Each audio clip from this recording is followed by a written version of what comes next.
شروع اللہ کا نام لے کر جو بڑا مہربان نہایت رحم والا ہے۔ نون، قلم کی اور جو کچھ لکھنے والے لکھتے ہیں اس کی قسم کہ اے پیغمبر صلی اللہ علیہ وآلہ وسلم، تم اپنے پروردگار کے فضل سے دیوانے نہیں ہو، اور بے شک تمہارے لیے بے انتہا اجر ہے، اور یقیناً تم اخلاق کے اعلی مرتبے پر ہو۔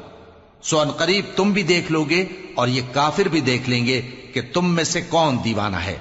تحقیق تمہارا پروردگار اس کو بھی خوب جانتا ہے جو اس کے رستے سے بھٹک گیا، اور ان کو بھی خوب جانتا ہے جو سیدھے رستے پر چل رہے ہیں۔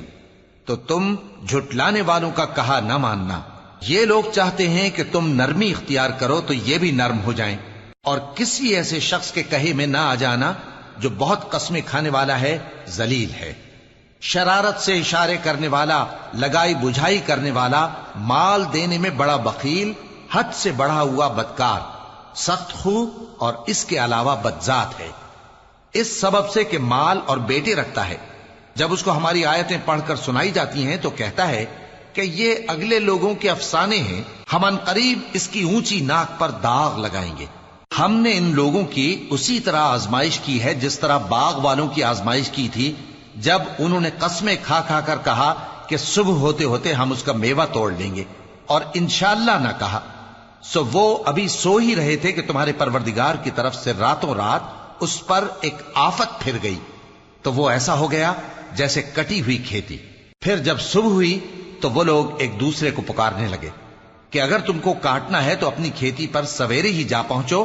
سو وہ چل پڑے اور آپس میں چپکے کہتے جاتے تھے کہ آج وہاں تمہارے پاس کوئی فقیر نہ آنے پائے، اور کوشش کے ساتھ سویرے ہی جا پہنچے، گویا پیداوار پر قادر ہیں۔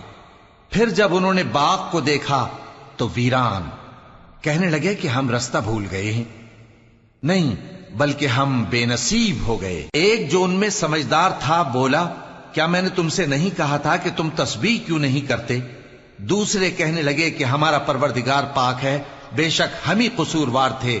پھر لگے ایک دوسرے کی طرف رخ کر کے ملامت کرنے، کہنے لگے ہائے شامت، ہم ہی حد سے بڑھ گئے تھے، امید ہے کہ ہمارا پروردگار اس کے بدلے میں ہمیں اس سے بہتر باغ عنایت کرے، ہم اپنے پروردگار کی طرف رجوع کرتے ہیں۔ دیکھو عذاب یوں ہوتا ہے، اور آخرت کا عذاب سب سے بڑھ کر ہوگا، کاش یہ لوگ جانتے ہوتے۔ پرہیزگاروں کے لیے ان کے پروردگار کے ہاں نعمت کے باغ ہیں۔ کیا ہم فرما برداروں کو نافرمانوں کی طرح نعمتوں سے محروم کر دیں گے؟ تمہیں کیا ہو گیا ہے؟ کیسی تجویزیں کرتے ہو؟ کیا تمہارے پاس کوئی کتاب ہے جس میں یہ بات پڑھتے ہو کہ جو چیز تم پسند کرو گے وہ تم کو ضرور ملے گی؟ یا تم نے ہم سے قسمیں لے رکھی ہیں جو قیامت کے دن تک چلی جائیں گی کہ جو کچھ تم طے کر لو گے وہ تمہارا ہوگا؟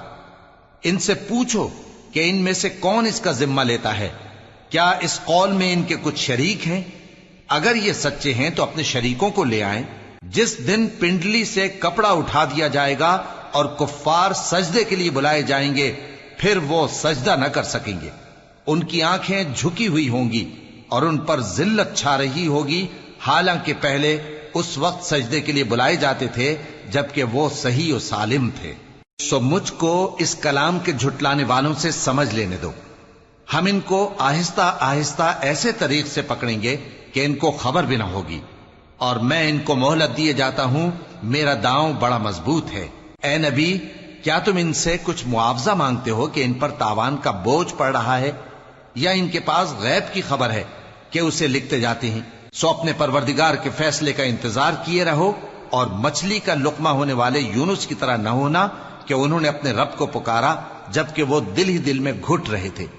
اگر ان کے پروردگار کی مہربانی ان کو نہ سنبھال لیتی تو وہ چٹیل میدان میں ڈال دیے جاتے مذموم حالت میں۔ پھر ان کے پروردگار نے ان کو برگزیدہ کر کے نیکوکاروں میں شامل کر لیا۔ اور کافر جب یہ نصیحت کی کتاب سنتے ہیں تو یوں لگتے ہیں کہ تم کو اپنی نگاہوں سے پھسلا دیں گے، اور کہتے ہیں کہ یہ تو دیوانہ ہے۔ اور لوگوں، یہ قرآن تمام جہانوں کے لیے نصیحت ہے۔